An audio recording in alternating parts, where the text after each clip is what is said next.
Sunday morning mass feels 100 miles away. Another night on the town, too much to drink. I've got to pray her memory away. It's gonna take some time, 'cause the whiskey isn't working. Gonna take something I haven't tried. The sign of the cross and holy wine. I put money in the plate, but she took my last dime.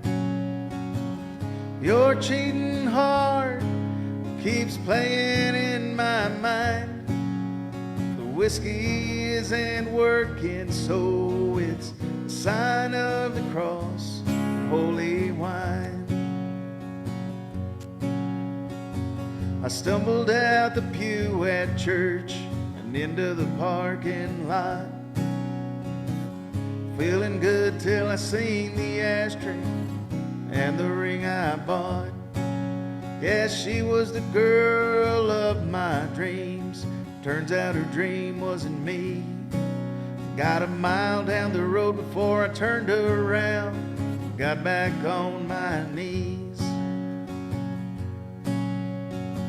The sign of the cross and holy wine. I'd put money in the plate, but she took my last dime. Your cheating heart keeps playing in my mind. The whiskey isn't working, so it's a sign of the cross and holy wine.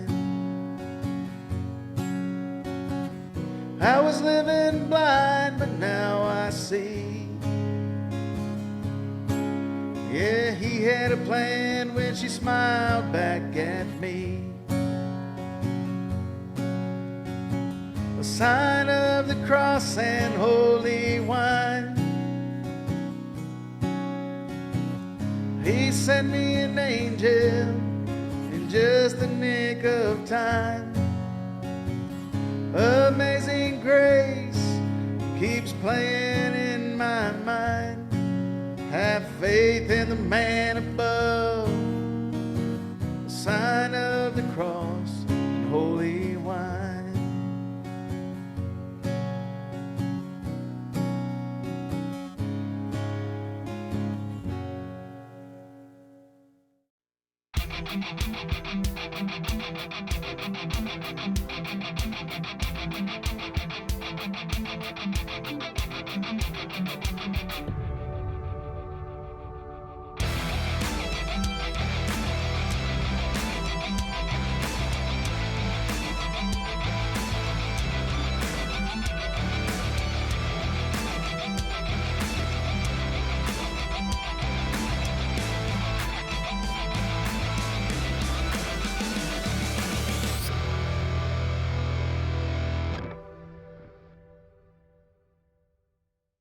Good evening. I'm Tom Lamog, a volunteer instructor with Guitars for Vets Cyber Chapter and with Cav Arts, the Challenge America Veteran Arts community. Welcome to Songs Sung True, A Veteran's View.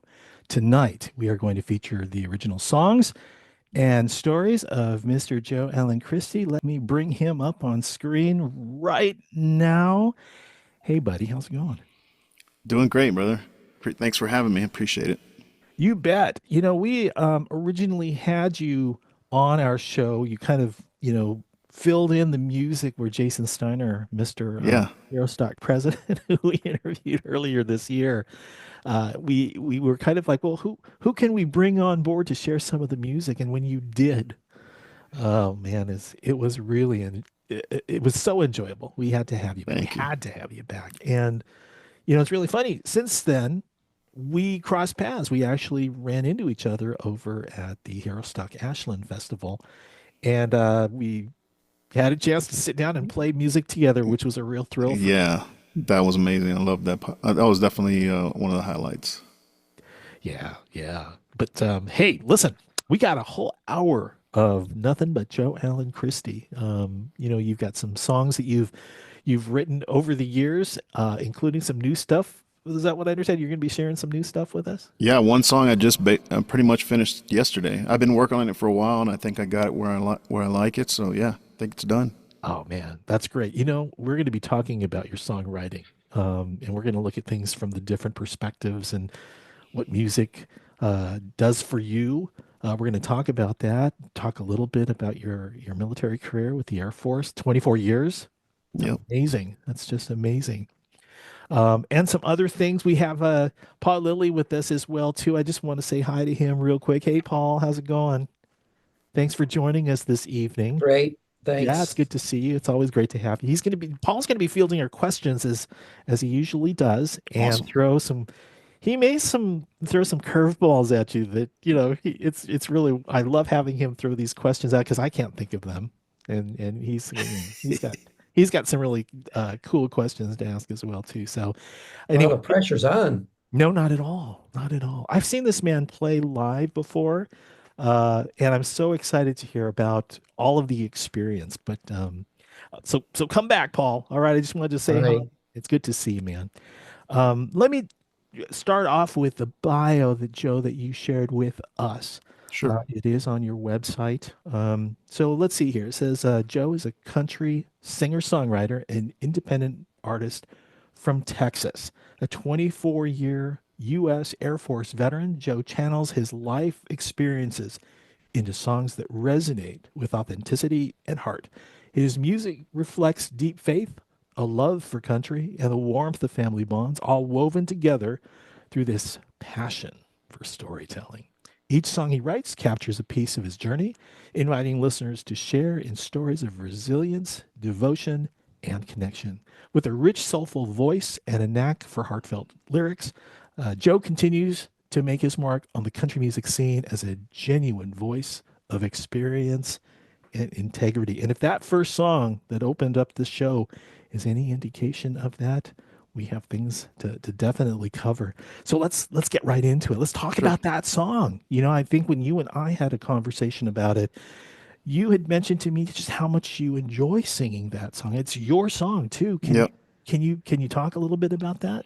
Absolutely. Yeah. It's not necessarily a story about me, but you can tell right off the bat that Sunday morning mass. I grew up Catholic, and I like it was an idea I came up with, and I like stories about faith. And it's just about a guy basically who was going through a rough time, and his girl left him. He was about to get married, and instead of drinking, and what he was doing wasn't working, so he decided, hey, maybe I should just go to church. Mm-hmm. And there's nothing more healing than that, especially for me.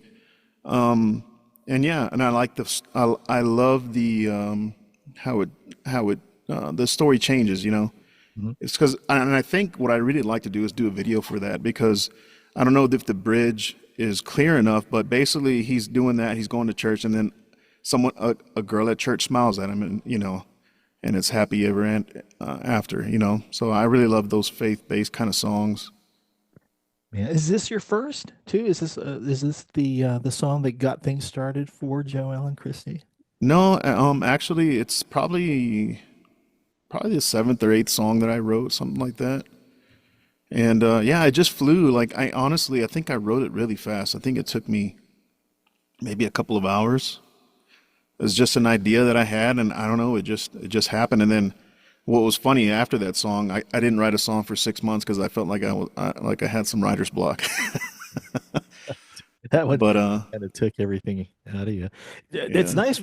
Does it occasionally happen that songs or ideas just come falling out of the sky and they land in your lap? Does that happen to you often, or is that just a one? No, as I became a songwriter, I kind of realized, whether it be listening to someone's conversation, that they say something that I say, oh, that might be a good title for a song.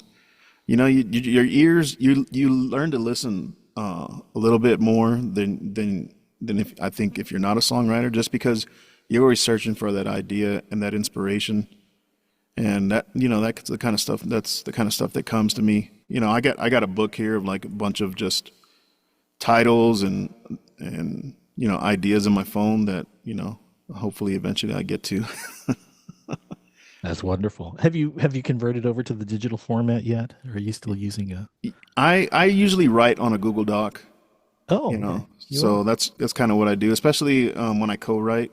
I Uh-huh. have a friend of mine. His name is Kenny Curcio. He's out in New Jersey, and we've been writing a lot lately. We've written maybe 3 or 4 songs, and we do it over FaceTime, and it works out great because we can both mess with the document from our computers. It's really collaborative. Now you don't work IT in the daytime, do you? Well, actually, I'm an admin for a financial system that the Space Force uses. So Oh, yeah, oh, you have your ties into technology. That's awesome. That yep, you might as well use the tools if they're available. absolutely. So let me ask you this. Yeah, it sounded like, it didn't take you very long to gather your thoughts, the emotions that are involved with that in creating those lyrics.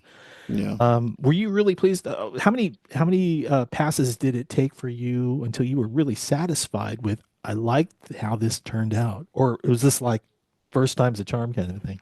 I think right off the bat, as soon as I got to the very last chorus where, instead of your cheating heart is playing in your mind, it's Amazing Grace. You know what I mean? I love when that last chorus does it for me. You know what I mean? Hmm. Yeah. Very cool. When you had finished the song, who was the first person you played it for, and what did they think? Oh man. I probably sent it to my friend Ben Miller, who is produces a lot of my music. Um, and I asked him, "Hey, what do you I always say, what do you think about this song?" There's several people that I go to, but he's probably the first one that I go to. Mhm. And he's like, "Man, yeah, he loved," and he said he loved the song, and so I decided to record it. That's awesome. Okay, so the message that you want your fans to know about that song, what is it? Keep the faith. You know what I mean? Like I said, I don't go to church as much as I should, but I'm always praying. I'm always got God in my heart, and I think no matter what happens in life, things always get better. You know what I Mhm. mean? Right. Okay. So, hey, let's talk a little bit about your history with the U.S. Air Force. I mean, 24 years. That, I'm going to tell you right now, that deserves our recognition and Thank our you. heartfelt thanks. So, Joe, thank you for your service. Can you Appreciate that. describe the inspiration that you felt that prompted you to enlist? Yeah, absolutely. It all started first off with my dad telling me stories. As I was a kid, he was in Vietnam, and he only did like 3 or 4 years, I believe. And but he just the stories, like when it even ties back to songwriting. I love stories. And then when I was 13, one of my dad's friends, who we were really close with, his son had joined the Air Force. I think he was maybe 4 or 5 years older than me. Well, he ended up passing away in a boating accident out in Tinker Air Force Base, I believe it was. So we went to his funeral. I was 13. The first time ever seen an honor guard, and it just had an immense, how do I say it?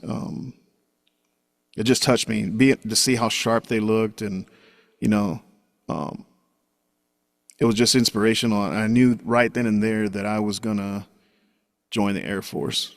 Yeah. Mhm. Did you place expectations on yourself on what you wanted to achieve after you enlisted?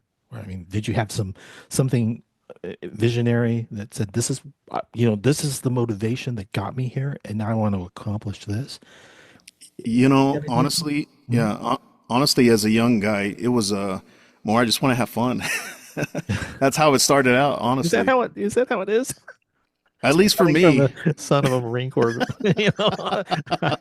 Okay, all And right. I heard the stories my dad told me, and I did okay in school, but I didn't. I passed. I graduated on time. It was just I was ready to be on my own. I came from a family that mom and dad divorced, and things that happened in my life. I was just ready to do something new and get on my own. Mhm. And yeah, I did. And when I joined the Air Force, man, it didn't take long for me to become, proud and gung ho about what I was doing. Yeah. So while you were serving, there. And this is, oh my goodness, a 24-year span of experiences. Can you share any highlights, things that stand out in your service that you like? Yeah, I mean, joining the Air Force a lot. One of the big reasons I wanted to travel. I wanted to get out and see the world. And I remember being in a Shepherd Air Force Base back in '95, and they said they came out down with assignments, and I was sure I was going overseas. I put everything overseas, and they came in and said, "Okay, we got your assignment. Here it is. You're going to Altus Air Force Base."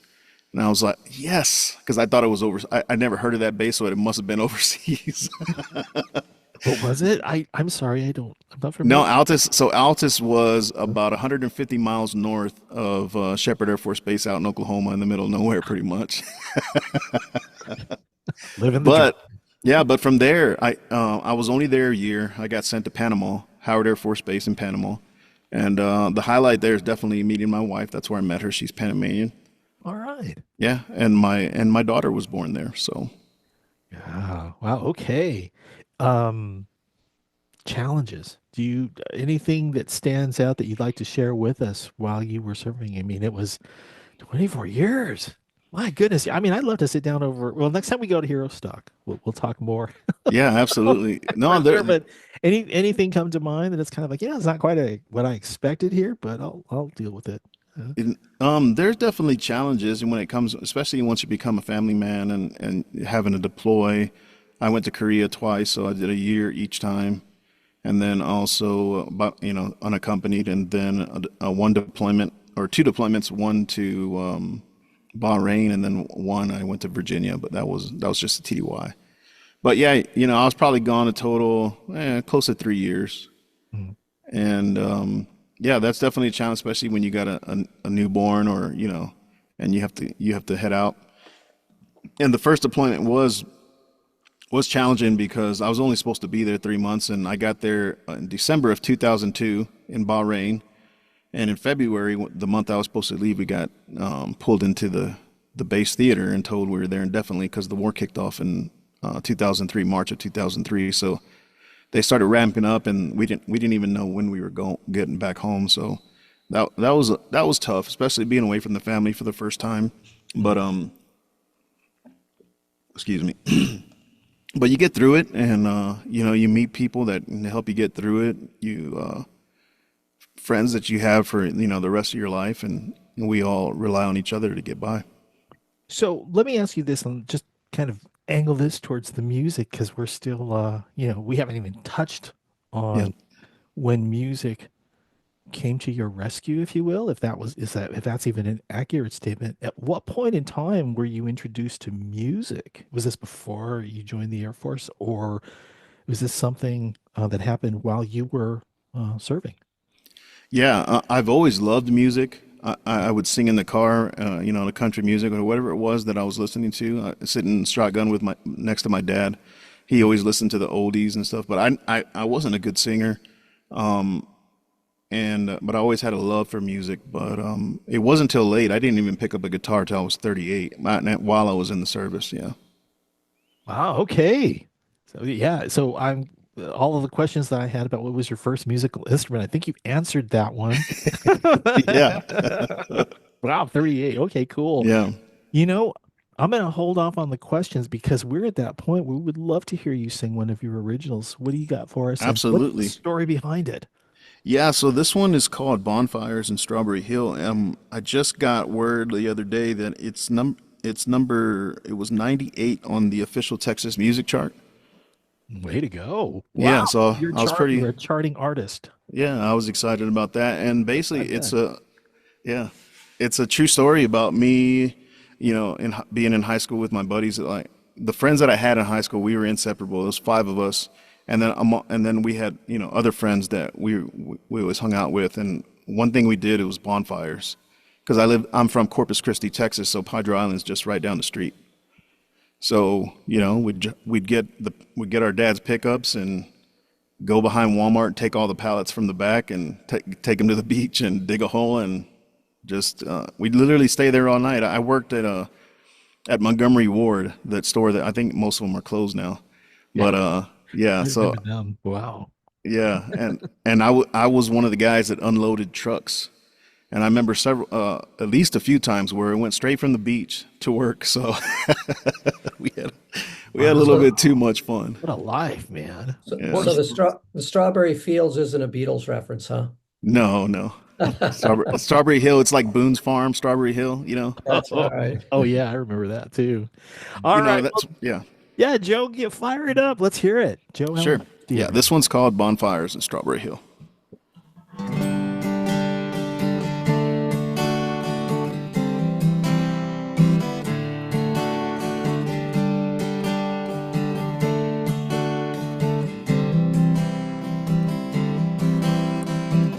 We were young and we were wild, sipping Boone's Farm, smoking Black and Miles, rocking Dad's pickup truck on a Friday night.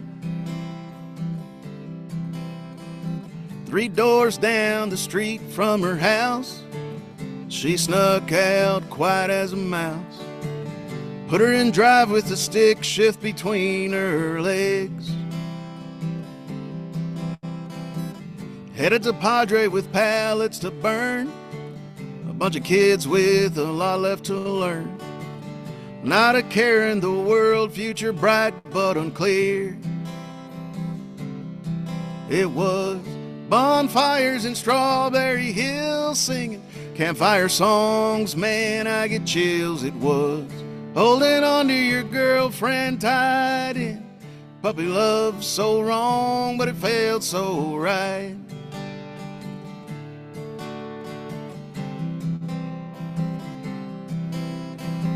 The dunes caught fire and we had to go when the flames raged out of control.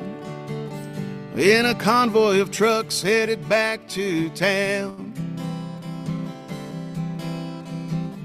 got stopped by the cops that night. He said, pour out your beer, son, it was jail for the night. Switch seats, now she's driving herself home. Now the stick shifts between my legs, I'm stealing kisses up and down her neck, wishing we were back in front of that fire. It was bonfires in Strawberry Hill, singing campfire songs, man, I get chills. It was holding on to your girlfriend tight in puppy love, so wrong, but it felt so right.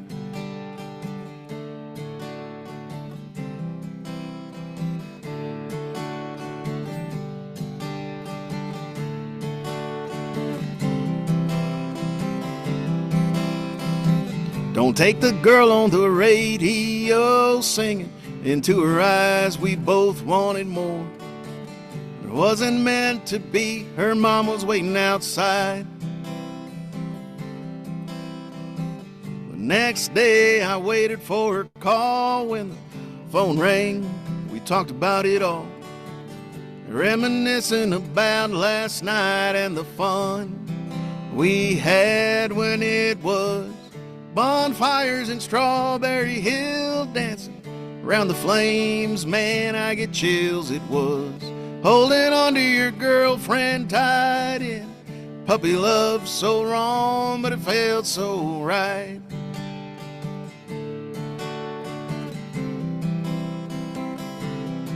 It was bonfires in Strawberry Hill, singing campfire songs, man, I get chills. It was holding on to your girlfriend tight in puppy love, so wrong, but it felt so right.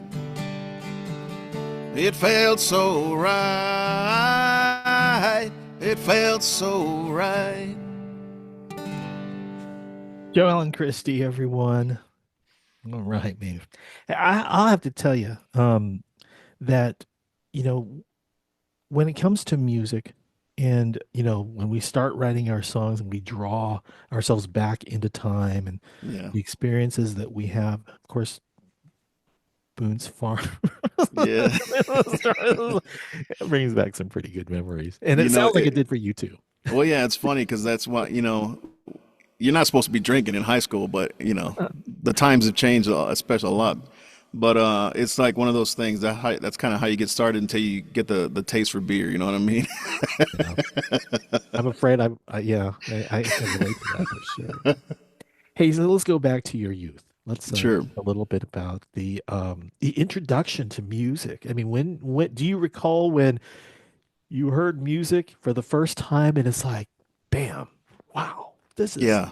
this has got, I want this to be in my life. Do you remember what was do you remember the situation when that happened? Yeah, it all goes back to just riding in my dad's truck or in my mom's car. My dad was country.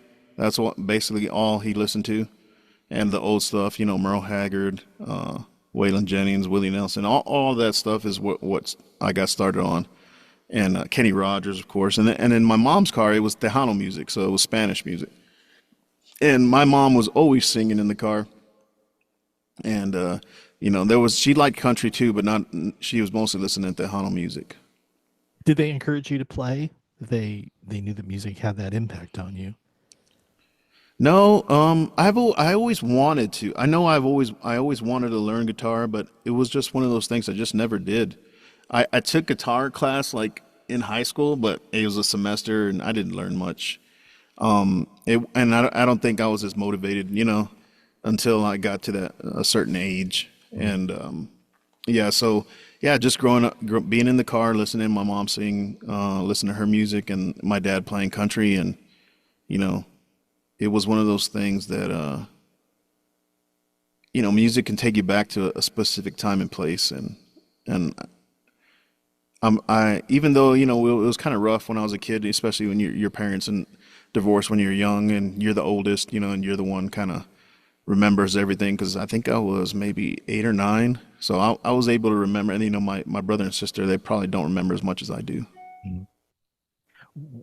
So if music wasn't a part of your life back then, um, maybe you can talk about your first concert as you maybe went through teenage years or maybe even, later in life. What was your first concert? Wow. Um, Trick question. Man, it must have been maybe a festival where where there was Tejano music because I'm from South Texas and Tejano's big back then. Especially you have Selena. I used to see Selena down the street. She lived right down the street from my grandfather's Really? house. Oh, So things like that. Any festival that they have downtown, you would see Tejano music, and that was mostly I think that maybe probably the first concert. Who it was, I don't know. mhm. I just that's if I had to guess, I think that would be it. Um, yeah, and I don't. It wasn't until later, until I actually got a little older, where I started searching for concerts to go to. Mhm. And I got to see Travis Tritt when I was in the Air Force in Virginia. He did a free concert out in it's called Fort Monroe, and yeah, so it's kind of hard. I've been to several concerts, but it was more later in life. We were in growing up, we didn't have like tons of stuff, like we weren't rich or anything, and more middle class, lower middle class. But most of what I remember is just playing outside with my friends. You know, Yeah. Did you play sports? Were you into doing sports and all? And yeah, I started off as, very young playing soccer, and then from there, once I got into second grade, I started playing football. Mhm. And I played football pretty much all through elementary, and then when I got to middle school, I didn't play any sports. But once I got into high school, I started football up again. And I football, I give a lot of credit to as far as helping me be a part of a team and meeting friends and kind of understanding what it takes not to let the other people down and to work hard. We had great coaches, and we were very close to them. And yeah, they did a lot for me. well, listen, let me go back to the music for just a moment here. Sure. So at that point in life, it sounds like music wasn't really, I mean, it was something that your parents had exposed you to. Some of the local bands that were there, particularly Selena. Oh, my daughter loved Yeah. it. And we would listen to her all the time. So um, when it came time to, you were in the service and all, Yep. and you started to experience the highs and lows and such. Did music play a part in any any of the situations that you were in that you found yourself in? Sometimes it would be uplifting. Sometimes, it would make you feel, different emotions. Yeah, most of the songs that I think that really drove emotion was like Randy Travis songs, especially Grandpa. It's called "He Walked on Water." Hmm. Yeah, that's definitely one. It still gives me emotions now because you know, my grandfather died when I was 11, so that's definitely been the song that sparks emotion in me. Now, there's a song that you wrote. Yeah, Yeah, is it about your grandfather? yep. It's dedicated to him. Yep. I think it's that time, isn't it? We need Yeah, to. we can do that. Yeah, yeah. I mean, maybe you were close to your grandfather, Oh perhaps. yeah, very close. What's the story? And what's the name of the song? It was Grandpa's Fishing Hole? Grandpa's fishing hole. Yeah. Okay, Grandpa's Fishing Hole. And we talked about that. What can you tell us about that song and how does it tie back in to your grandpa? Yeah, during the time when my mom and dad were going, through the divorce and stuff, it was being with my grandfather was really kind of the only place that I could forget about, things going on. Kind of the only place I could really be a kid, and that's why I wrote it. It's just one of those things that, how do you say it? He means he meant a lot to me, and I think about him every day. So, what better way to honor him by writing him a song, right?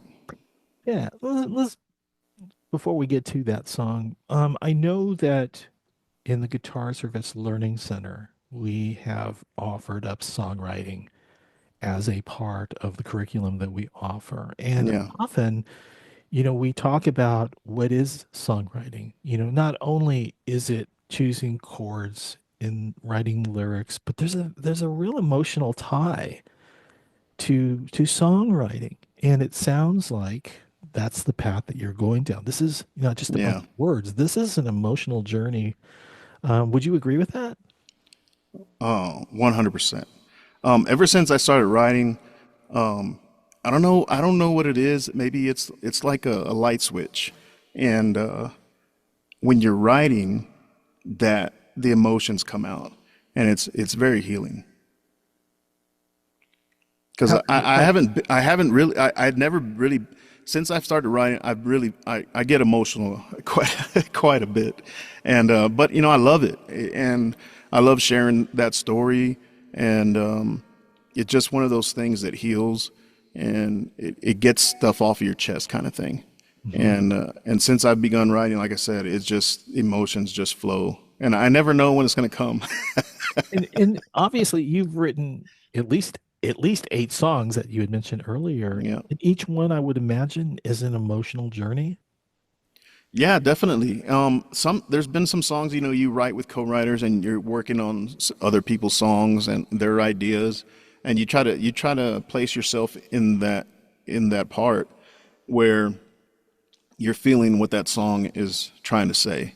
And I don't know, I kind of compare it to like being an actor sometimes especially when you're writing a song, you put yourself in that place. And I've written songs that really didn't pertain much to me, but I'm able to kind of channel that, and I'll get emotional from a song that it doesn't really pertain much to me. You know, That's songwriting for you. yeah, it's an amazing thing. How about Grandpa's Fishing Hole? Sure, Joe Allen Christi, everyone. thank you.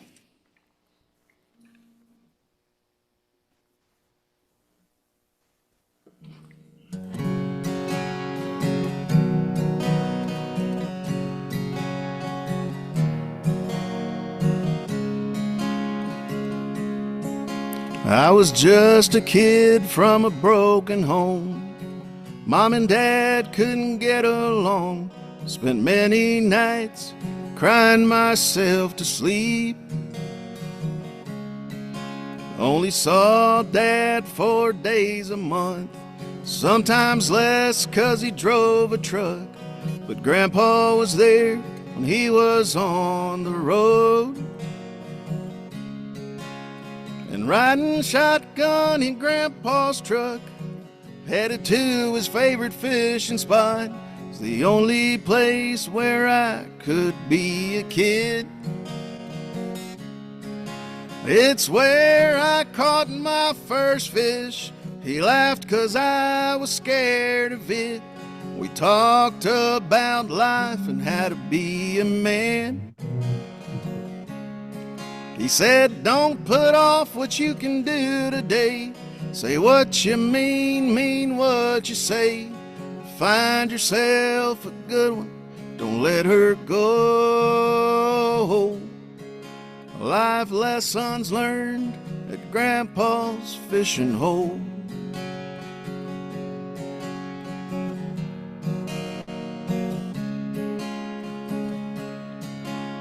When Grandpa passed, I took it hard, but he lives forever in my heart. I met a girl, fell in love. I remembered what Grandpa said. So on the bank under the willow tree, I asked her if she'd marry me. I didn't think that fishing hole could mean any more to me, 'cause it's where I caught my first fish. He laughed 'cause I was scared of it. We talked about life and how to be a man. He said, don't put off what you can do today. Say what you mean what you say. Find yourself a good one, don't let her go. Life lessons learned at Grandpa's fishing hole.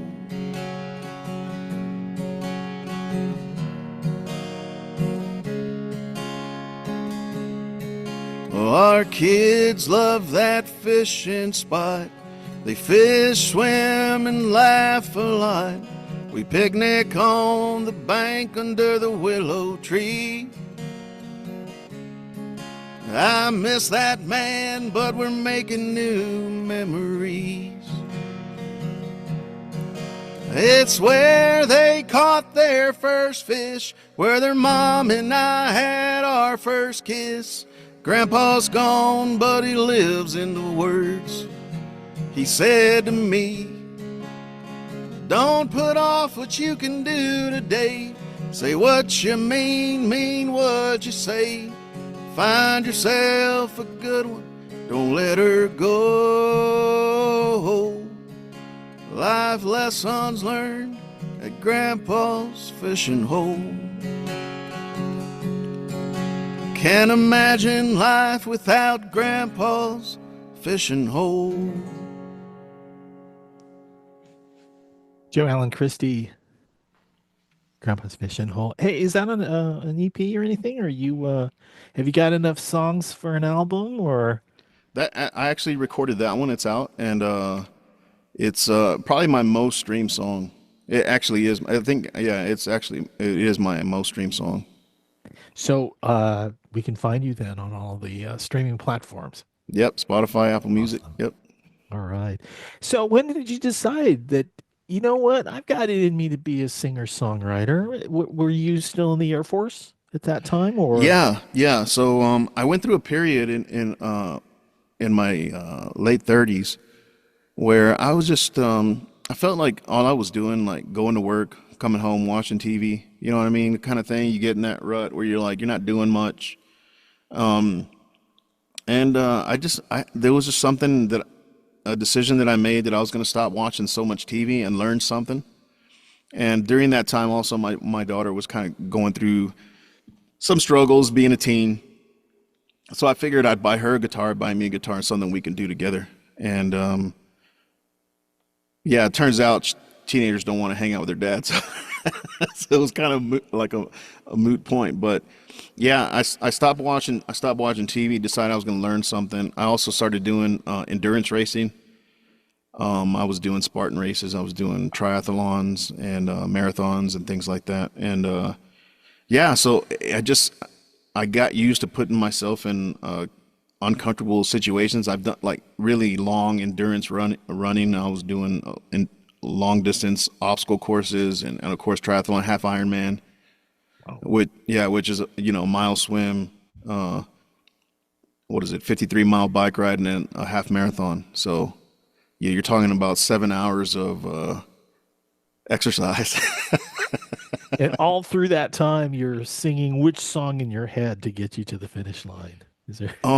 Man, it was more the training because there's so much when you're doing a half Ironman. I mean, you don't even try it if you're not going to get up every morning at 5 o'clock and run 5 to 7 miles and get your swim in, get your bike in on the weekends. It's like one of those things. It's actually finishing a half Ironman is kind of one of the most emotional things to go through, just because there's so much work that you put into it.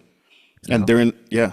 Yeah. and during that time, I just kept the guitar in my hands when I had free time. Instead of watching TV, I kept the guitar. And then as I started playing guitar, I was like, man, I really want to sing. And I couldn't sing at the time. So I was, at the time I had a triathlon coach. And so I was like, you know what, I'm going to get a coach for singing. So that's what I did. I've been taking vocal lessons ever since. I still take them.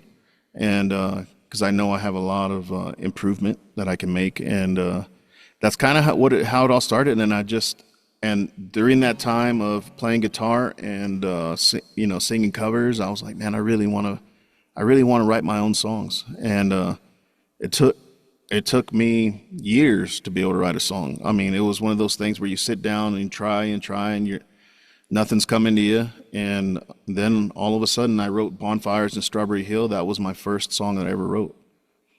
And from there, they just started, they didn't come fast, but they came, you know what I mean? So, and then now the more I've been songwriting, the faster things come and the puzzle's easier to put together. Now, you are you primarily writing things on your own, or do you collaborate? I I do both. I honestly I do love writing with other folks, collaborating, just because you learn from what they're doing. Like, so my buddy Kenny, who I write with a lot, he's really great at guitar. Like, he can do leads, and he can come up with really cool chord progressions and things like that. And I'm more of a lyricist. I'm not the best guitar. I'm still learning guitar, and it's a lot easier to write when you got a good chord progression where you're feeling it. And that's why I like writing with others. And then I like writing by myself just for to get better, the better songwriter. I always think that writing with somebody else, you get a better product. But if you put the time in and you're writing by yourself, you can come up with something really great that means a lot to you. And I like doing both, honestly. You recently told me about an experience. I think we had talked a couple weeks ago, and it's like, hey, I'm off to go somewhere, Yeah. meeting up with a bunch of veterans and songwriters and things like. Can you share what that experience was about, and Oh, yeah. if it helped you become a better songwriter, perhaps, or what you learned from them? Yeah, absolutely. So I had the opportunity, and it was an amazing opportunity. It's called Warrior Song, and it takes place at Southern Ground, which is Zach Brown's charity camp that he does for veterans, for kids. It's an amazing place, and basically they bring veteran singer-songwriters that served, because we spent our first part of our life, being serving our country. We didn't have the opportunity to go out and chase the dream of being a musician. And so what they do is it was 12 of us. They brought 12 veterans in, and they bring in industry folks like Doug Johnson was one of them. He's actually the one that signed Scotty Hastings, and he wrote Three Wooden Crosses. Brought in Joe West, who wrote American Ride. He writes songs for Keith Urban, and they're both producers. So and Grammy award winning producers, and they brought in publishers and just people in the music business to give us a leg up to give us the tools that we need so that we can catch up to the folks that've been doing music their whole life. Did the experience validate what it was that you've already experienced on your own as a songwriter? I mean, one thing that comes to mind, emotion. Yeah. Was it openly emotional to sit down with some of these other veterans and go Oh, through that process? Can you talk about that? absolutely. Absolutely. Because and here's the thing with the 12 veterans that were there, they were all super talented. Like they had amazing voices. They're great at guitar. And there was actually one guy, he's probably the best singer out of the group, but he didn't play guitar. And he being with us and kind of motivated him. We had at the end of a Warrior song, there's a concert, so we all play one song that we wrote. And he had never played guitar, and he'd been learning guitar, but he'd never played in front of anybody. But he decided during that concert that he was going to go out there and play his guitar and sing, and he did it, and he killed it. Wow. Yeah. So we met. I don't know have you ever heard of that show? It's called Alaska: The Last Frontier. I have. Yeah. Yeah. And so one of the main guys in there, his name is Otts Kilcher. He's actually Jules' father, and he's a songwriter. Yeah, he's a songwriter as well. And we met him, and he shared his story with us. We shared our stories with him. It was very emotional, but man, it was so worth it to be able to sit with him because he's an older man, and this wealth of knowledge that he had to share with us was amazing. Did you leave Camp Southern Ground with a song that you plan on recording, or is it still in the works? No, we didn't. So there was some writing that we did, and some that we started. The best part of it was we played a song for them before the concert that we had been working on, and they gave us feedback on it. It's like, what can you do here? Just advice on how to make it better.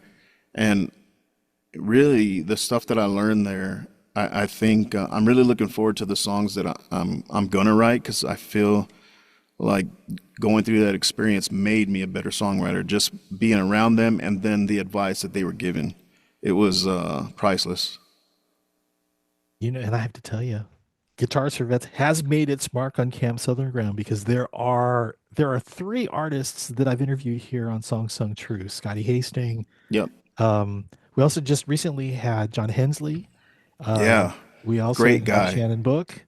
The Yeah, three of another them great have guy. been on this show, and they've talked about their experiences with Warrior Song and with that Camp Southern Ground. So you're in great company. It's great to hear the stories that are coming from that experience. And I think it's time for you to pick up that guitar again. And Yeah. why don't you share another song with us? I'd love to hear what it is. So this one's called "Getting Back to Loving You," and this is one that I played for John Hensley, as a matter of fact. And he gave me a lot of advice on it, like chord changes that I didn't ever thought of, and God, what an amazing guy, willing to share his experience, because he was our mentor. He had went through Warrior Song the year prior, and this year he was the mentor. And and this is one that I wrote. It's called "Getting Back to Loving You," and it's kind of like a story of me and my wife. You know how relationships, as you're married. I've been married 27 years, so you have those ebbs and flows, and sometimes you got to put some effort to get that back, and that's kind of what it's about. All right, Joe Allen Christi, everyone. Here we go.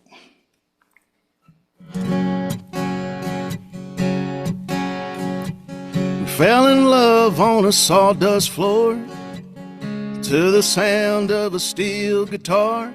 There's nothing like a country song to make two hearts one. Somewhere our love jumped the tracks. Life came quick and the kids came fast. There's too much at stake to just let our love slip away.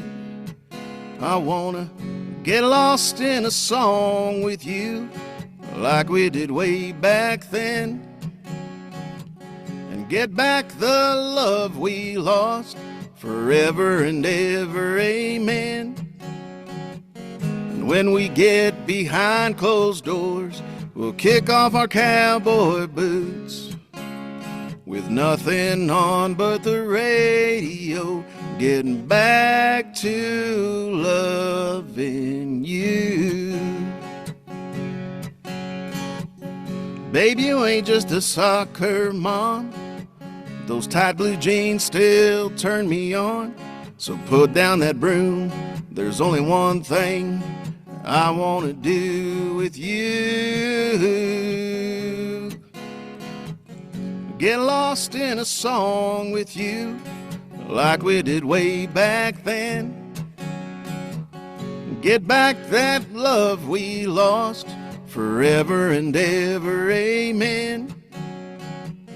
And when we get behind closed doors, we'll kick off our cowboy boots, with nothing on but the radio, getting back to loving you.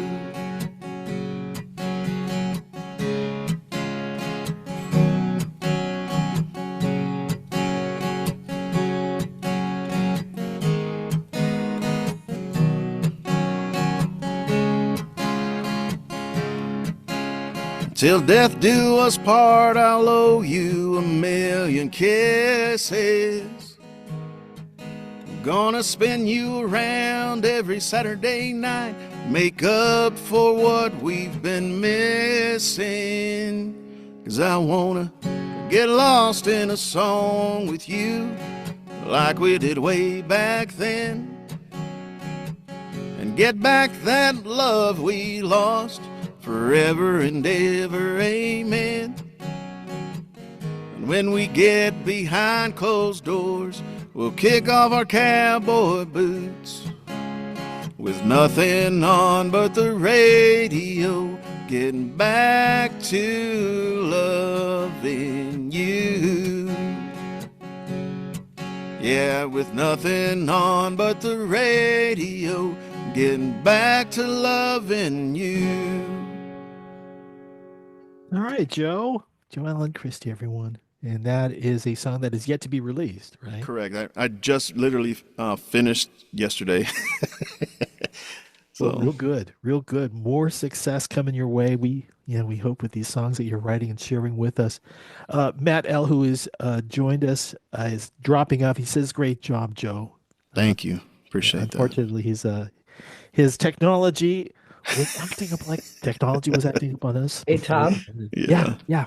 Paul. Can I ask Joe, was that a shout out to Randy Travis, the lyric Forever and Ever, Amen? Yeah, so that was the idea when I started the song, because get lost in a song with you. So I actually used different songs before, but then I kind of changed it up. But so Forever and Ever, Amen, When We Get Behind Closed Doors, and nothing on but the radio. Those are 3 songs there, and those are titles to a song. And so Get Lost in a Song with You. So that's kind of the theme there. Great. You know what I mean? We're getting to see a little bit about Joe Allen Christi's style of songwriting as he's kind of parsing everything out. That's awesome. Yeah. It's different for everyone. Would you agree? Oh, absolutely. Yeah. Everybody's unique. Joe, So- when you're writing, do you when you're writing a song, do you have a sense of what is, quote, a good song and what is not a good song? For the most part. And what's the difference? What's the difference? Sometimes you try to put too much into it. It's not about being vague, but I learned something. I can't remember where I heard it. It's been a while since I heard it, but when you're writing a song, you're not necessarily, you're storytelling, but you're more describing a feeling. If the song is, you can't just be everywhere. You can't have multiple, themes about it. It's basically one theme. It's just like, the song, if it's, you should be, to me, and from what I heard, it's basically describing a feeling that you get instead of and in that you can tell a story, but, for the most part, you can tell whether it's a good song or not. There's a song that I wrote and that I sent to a friend, my friend Ben, and I was like, I don't know, I think this is corny. What do you think? He's like, yeah, it's corny. So for the most part, you do know, but you're always, as a songwriter, you're always looking for validation because we're our own worst critic, and as a lyricist, I'm assuming what you consider like corny or bad song has to do more with the lyrics you've chosen for that song. Yeah, the lyrics or the subject. It just Subject, depends. yeah. Yeah. And you know, especially if it's something dear to your heart and it's something that you've gone through, I think you can't write a bad song, even if it's maybe not everybody's gonna like it. But like for me, Sign of the Cross is one of those songs where I don't know, I don't think maybe everybody likes that song, but for me it just means and it means a lot to me, and that's why I like singing it. So when I play shows or do gigs or go live on TikTok, whatever I'm doing, I always play that song. Yeah. Well, sometimes I'm assuming you write songs for others, and sometimes you write them for you. Yeah, absolutely. Especially like when you co-write, you're trying to write a song that you think people are gonna like. So when I write with my friend Kenny, if he brings an idea, it's gonna probably more be in the range of a pop country song. And if I write a song, it's mostly it's more traditional. If it's my idea, you know what I mean? Yeah. Hey, Because answer this for me, Joe. What do you enjoy most about being a songwriter? I would say just telling my story, telling a story. I mean, The release. yeah, it's a release. The emotion releases, like, when I'm writing a song by myself, there's nobody around. I'm in my basement. They can't see me crying. And it's definitely a release. And yeah, I think that's the big part of it. It's an emotional release, and then be able to share that, and then your story touches somebody else because they've gone through something similar. Because the song doesn't have to be exactly their story. It could be the chorus, or it could be the bridge, or verse two, or verse one, and it hits them. You know what I mean? And I think that's where you really connect with people that are hearing your songs. So I want to ask you this. I'm going to transition to the guitar side because we do have a guitar audience here. Yep. Um, Let me ask you, at what point did you feel like you are comfortable performing with a guitar? At what point did it take years to study how to play guitar, or was like, no, I'll just, it's something I'll learn along the way. But at what Yeah. Yeah, for sure. So it's funny how guitar works. Right? You learn guitar, and then when you try to sing on top of it, your your rhythm's off. It's really one of the hardest things you can do is to play guitar and sing. And that's why I'm in awe of the folks that are really great at guitar. And you know what I mean? I've seen Keith Urban, for instance, play a lead while Nice. he's singing. I'm like, how do you do that? Like, that's what I want to do. But yeah, it's one of those things. And as far as being comfortable with it, you know, when I decided, hey, I want to play music for people, I want to gig, I started just making little goals and get better every day. So I started on TikTok streaming, playing guitar. I could I could barely play guitar, but I just kept doing it. And I maybe knew 25 songs, and but I did it anyway. It's just one of those things that you can't get better if you don't do it. You know what I mean? And it's one of those things where I set a goal to do that, and then the next year my goal was to play in front of people. And I think it was in January, and I wasn't really out. Basically, what I did was I'm gonna go do an open mic. I'm gonna learn 3 songs where I don't, where I feel like I have them down packed. And I did that. I went and played, and that night I got asked to do a gig for an hour and a half gig 2 days later. So I almost didn't really have a choice. And they asked me, "Yeah, you want to do?" And you want to? We got an hour and a half slot on Thursday. I did the open mic on a Tuesday, and on Thursday we have a open slot for an hour and a half, gig. And I almost said no, but I was like, I remembered the goal that I set. I said, well, that's why I'm here. That's why I'm at the open mic. So I said yes, and that's how it all kind of started. When you did the open mic, were any of the 3 songs originals? Um, One was, yeah, That's bonfires and that's strawberry. even that's even like another special side of it is presenting to the world one of your own, right? Yes, absolutely. A lot different Especially, than playing like Bad Moon Rising or something like that. especially when you're like so new and you've never played in front of people and you never played any of your own stuff in front of people. Right. Right. So yeah, it's just one of those things. Doing those endurance races that I did, putting yourself in uncomfortable positions, I think paved the way for me to get out and do, and do it. You just like you think back to what you've been through. There's there's nothing harder than doing an Ironman, and so I mean it's just Was there one guitar tip or one piece of guitar advice that really helped you kind of break through a little bit more on your guitar learning? honestly, to I'm a big believer in that 10,000 hour rule. I don't know if you've ever heard that. I have. I hate that rule. How It far are hurts. you from My Yeah. fingers 10,000 hurt. hours? Yeah, and I'm at about probably 5,000 hours, I would say, and it's just one of those things. You got to have it in your hand. I mean, you can't help but learn, have it in your hand, and of course, I took lessons as well. But even if you take a lesson, if you don't go home and practice, and you don't put the time in, you ain't gonna get better.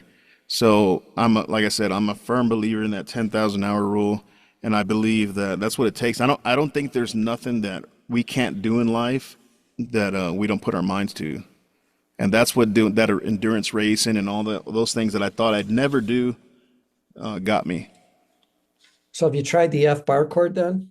No, just kidding. Yeah, that took a while, but yeah, I kind of cheat with the F sometimes because I'll play it down here. Yeah. Not cheating, my Works. friend. It ain't cheating. That works. Well, I have one request, Joe, because I enjoyed the story so much, and I don't know if it was Jason Steiner who told me this story, Yeah, but it was when you were invited to Hero Stock. Can you because this is what music does. It's kind of yeah, like it comes out of nowhere and all of a sudden it's sitting on your lap and it's like, yeah, yeah. I'm in, I'm all in. Can you share that story with us? Yeah, absolutely. So I'll start off by actually today I was talking to my producer friend, and I was telling him about the experience that I had at Warrior Song. He's like, "How did you get to go do this?" And I was like, "Honestly, it all started because of TikTok and Jason. And the reason was he saw me on TikTok streaming, and he reached out to me. He said, "Hey, can I give you a call?" He was telling me about this thing that he's putting together, and it was not this year, but last year, and he said we'd love to have you come out, even if you're not going to play. He wanted me to come out and just enjoy the experience. And I wasn't sure yet because I was actually going to be hunting, but I decided to do it anyway, which was kind of the best decision I think I've ever made, just because of where it's led me. And I ended up going to Hero Stock. He made space for me to play. I met Scotty Hastings the night before we played at Hero Stock. Me, Scotty Hastings, and Barbara Sim played music till and Taylor as well. Taylor was there, and we played music till 3 o'clock in the morning for everybody that was sitting around in the living room. And then the next day, Jason gave me a few songs, a slot for a few songs, and man, I had never played for that many people before. It was really new to me. It was on a elevated stage, which I had never been on. So it's it was a great experience. I had so much fun, and I learned a lot. I got to see Scotty Hastings play and kind of learn from him. He's just so comfortable up there, and Barbara as well. And it was a great experience. We it was such a weekend of camaraderie that I'll never forget that. See what music can do. Yeah, Truly the healing power. Do you have another song for us by any chance? I do. All right. This one actually played at Hero Stock the first time that I played there. It's called "Keep the Flag," and it's a song that I wrote with a friend of mine. His name is Philip Jeffries, and I had this idea because going back to when I was a kid, going to being at the funeral for my friend Frankie's funeral when they laid him to rest, and they had the honor guard there, and I had this idea like the officer that gives the flag to the kid, and he doesn't want the flag, he wants his dad back. And that's where I kind of I got that idea, and then I mentioned it to my friend, and That was, I think it's the second song I ever wrote, but we wrote it together. So I shared the idea with him, and not even, he's like, wait right there, I'm coming over right now, because he loved the idea, and we wrote it. And this one's called Keep the Flag, and it's dedicated to Gold Star families. All right. Joe Allen Christi, everyone.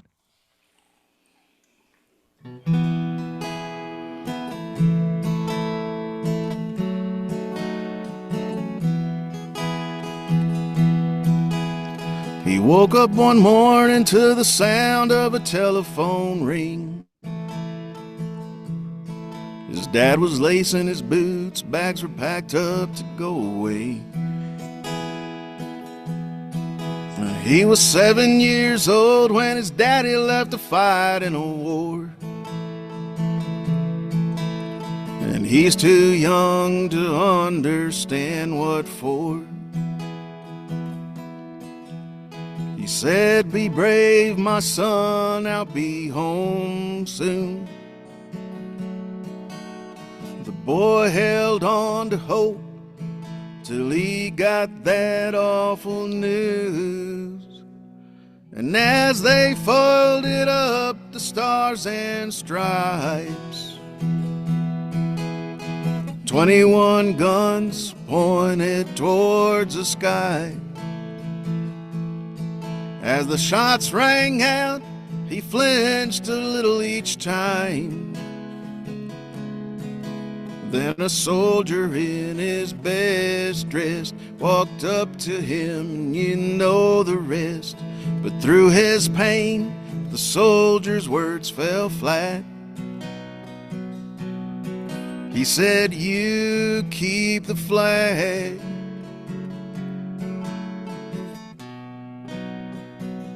I want my daddy back.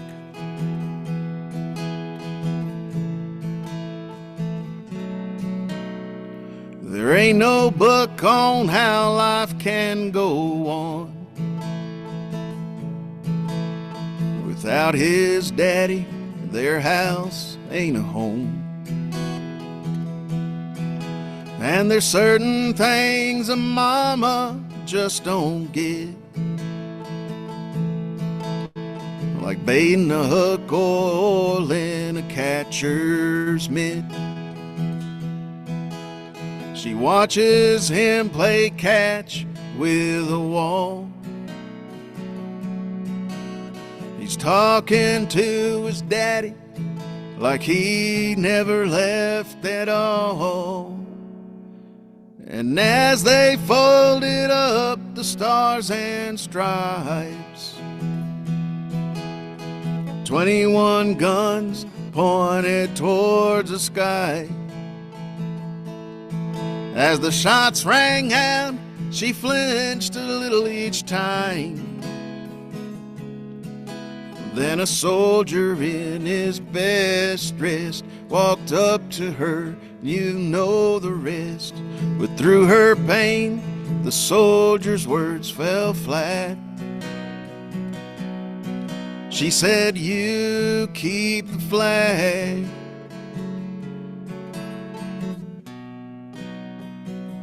I want his daddy back. As time passed together, they moved on. And through the years, his memory stayed strong. The flag they never wanted now sits proudly on the mantle to give honor to the man that gave his all. And as they folded up the stars and stripes, 21 guns pointed towards the sky. As the shots rang out, he flinched a little each time. Then a soldier in his best dress walked up to him, and you know the rest. But through his pain, the soldier's words fell flat. He said, you keep the flag. he said, you keep the flag. I want my daddy back. The flag they never wanted now sits proudly on the mantle to give honor to the man that gave his all.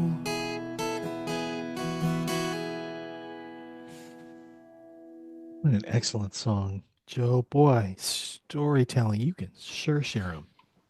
That was great. Thank you. Thank you so much. I remember hearing that song when I went to your site months ago before we had you the first time around. Mm-hmm. And I thought, wow, I hope he plays that. So glad you did. Thank you. So, Yeah, it's a tough song to get through. hey, I wanted to make sure that our crowd of guests this evening watching you have questions. If they do, then get ready. We're going to put Paul on in here in just a moment here. But Absolutely. Joe, I wanted to thank you for taking the time to share the stories and your original songs and even the new ones that have not yet been recorded with us. It's such an honor to have you share that with us. Can you tell everyone where we can find your music, your gig schedule, your recordings, merchandise, etc.? Absolutely. So joeallenchristi.com. And the Christi is Christi. And yeah, it'll take you to my music, to get where gigs I'm playing next. And I do have a merch store, and also you can get all my social media through there. That's fantastic. Yeah, I actually saw. I checked out your site myself, and I thought, all right, nice to see all of that stuff there for sure. Next year, when you go to HeroSec, you're going to bring some of that, will you? Absolutely. If you were to, I'm going to just ask you a couple more questions here, then I'm going Sure. to fall in. If you were to sum up your sum up, the impact that music has had on your life, how might you describe that? Yeah. First off, it's just the people that you meet playing music with the kind of the same story that you have, and you build. What I love about playing music and the people that follow me and like my music, I feel like they're part of my family. That to be intimate with somebody with the music that you wrote, it's not easy to do, and but it's rewarding, and yeah, I really love that part. And then yeah, just the healing that music does for your soul. There's stuff that I think I was holding in for a long time that I've gotten to a point where I'm able to release it. Wonderful what music can do, for sure. Yep. So I'm going to bring Paul in right now with any questions that our audience may have provided, Sure. or maybe your own, because Paul's been known to throw those Yeah. out there, the ones that I miss. Paul, Well, thanks for certainly we'd love it if you would think about the new guitar player or the new guitar player that's interested in songwriting. Like, what tips, what advice might you have for someone just starting, kind of exploring this idea of songwriting? Yeah, the great thing about the times we're living in is there's so much available whether it be YouTube or your local guitar teacher, whatever it may be. Sit down instead of I would say, like I said, leave the TV alone, put your guitar in your hands, and play. The more you play, you're gonna see the improvement, even if it's a little bit. Like, say for instance, the C chord was definitely one of those chords that is difficult to play and get your fingers to kind of memorize.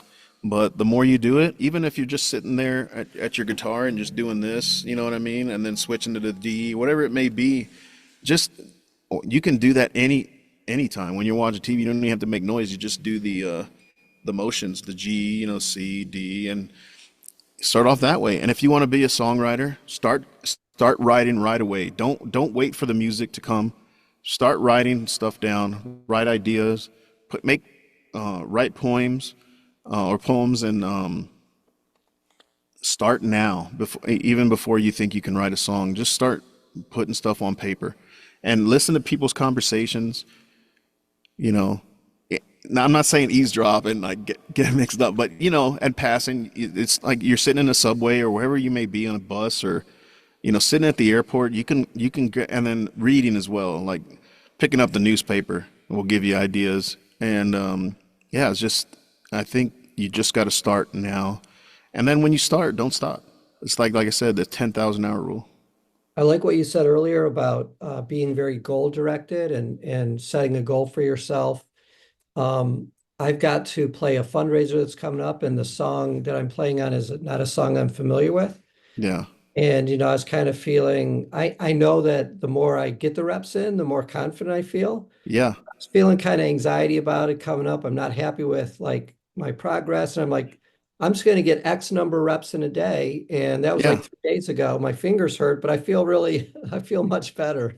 Yeah, exactly. You get the calluses, and that's the thing too, is like you're worried about being nervous and playing in front of people. You're going to be nervous almost every time you get up there. You know what I mean? There's degrees of nervousness. There's degrees like, I can't wait, or you're playing in front of, like this past year with the band that I was with. We played in front of 900 people out in Vale, and I'd never played for that many people being a part of a band, but you go out and do it. Couple of songs in, you start having fun and you warm up, and it's just like second nature. It's just one of those things. If you're going to play music, just expect to be nervous and learn to, deal with it. So what's Joe Christie's next goal musically? So the family and I have decided to move back to Texas. I'm in college because I live in Colorado Springs right now. So we've decided to move back, and the goal is to keep writing, record at least 5 songs next year, and put a band together when I get to Texas. And we've actually decided to move to New Braunfels. It's more in the central area of Texas, so that I can go play anywhere I want in Texas. And yeah, just and my ultimate goal is to play in front of 20,000 people. All right. I like that I think it goal. was Kathy Mattea that began a song with the U-Haul's Been Loaded. Yeah, You might have a moving song in there. absolutely. All right. Well, I think it's probably time to wrap things up. Joe, thank you again so much. Thank you for having me. It's been an honor. It was great jamming with you over at Hero Stock this year. It was wonderful having you with Jason Steiner earlier this year, and tonight. Thank you for just being honest and revealing about your songwriting and your playing guitar and what it was like growing up. Through your youth and Yeah. on and on. It was really wonderful. Yeah, you So- sharing your gifts this way is very special, Joe. We appreciate it. Thank you. I appreciate you. And for everyone who's on here, if you'd like to hang around, and Joe, if you don't mind, stick Sure. around. We usually have our farewell, with the people who join us, just to ask you some questions in case they do. Sure. But thank you all for watching Song Sung True, a Veteran's View. We hope you've enjoyed our conversation with Joe Allen Christi. Be sure to check out our other episodes of Song Sung True, a Veteran's View, including my conversations with Scotty Hastings, Jesse Freeward, Gamble Alexander, Jason Steiner, John Hensley, Casey Cameron, Malachias Gaskin, Rachel Harvey Hill, Shannon Book, and Tim Egan Jr. And if you're interested in learning more about songwriting, join us on Wednesday, December 4th at the G4V Learning Center of CavArts, where we welcome back Rachel Hill. She's going to share her experiences with songwriting. Go to cavarts.org, where there's no cost for veterans to join our community. For Paul Lilly and for Joe Allen Christi, for Guitars for Vets and CavArts, I'm Tom Lamog. Thanks for watching. Good night.